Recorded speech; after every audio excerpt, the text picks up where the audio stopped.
Hall ticket అడావిడి.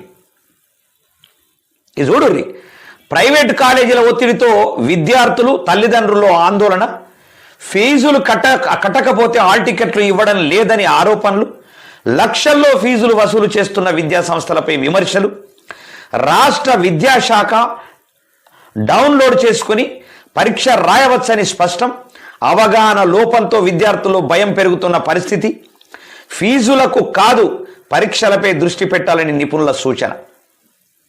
నేను అనుభవించిన, fee కట్టకపోతే హాల్ టికెట్ ఇవ్వకపోతే ఒక పెద్ద మనిషి ఫోన్ చేసి, పెద్ద మనిషిని మా అన్ననే, ఈబీసీ జాతీయ అధ్యక్షులు వల్లభరెడ్డి రవీందర్ అన్న ఫోన్ చేసి చెప్పితే హాల్ టికెట్ ఇచ్చారు నాకు, మా అబ్బాయికి. అంటే ఇలాంటి పరిస్థితులలో ఉన్నది. ఏం చేస్తున్నది గవర్నమెంట్? వాళ్ళ భరతం పట్టేటటువంటి రోజుల కోసమే వెయిట్ చేస్తూ ఉన్నా. వీకేటీవీ దేనికి పనిచేస్తుంది అనుకుంటున్నావు? ఇలాంటి పరిస్థితులను చక్కబెట్టడానికే.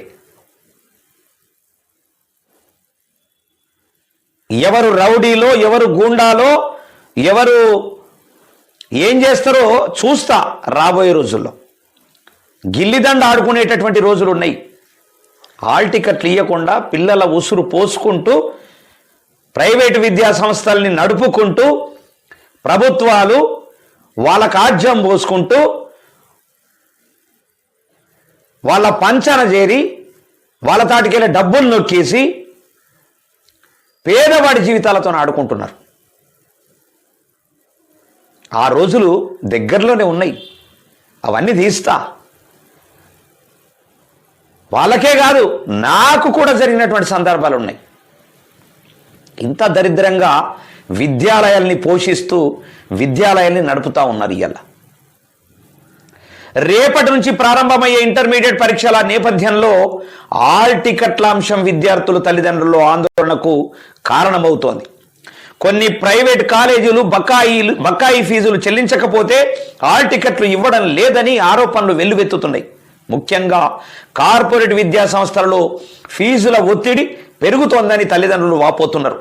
ఒకవైపు రాష్ట్ర విద్యాశాఖ హాల్ టికెట్లు నేరుగా డౌన్లోడ్ చేసుకొని పరీక్ష రాయవచ్చని చెప్పినా సరైన అవగాహన లేక విద్యార్థుల్లో భయం కొనసాగుతోంది. ఈ పరిస్థితులలో పిల్లలు ఆందోళనకు గురి కాకుండా పరీక్షలపై దృష్టి పెట్టాలా? తల్లిదండ్రులు, అధికారులు భరోసా కల్పించాల్సినటువంటి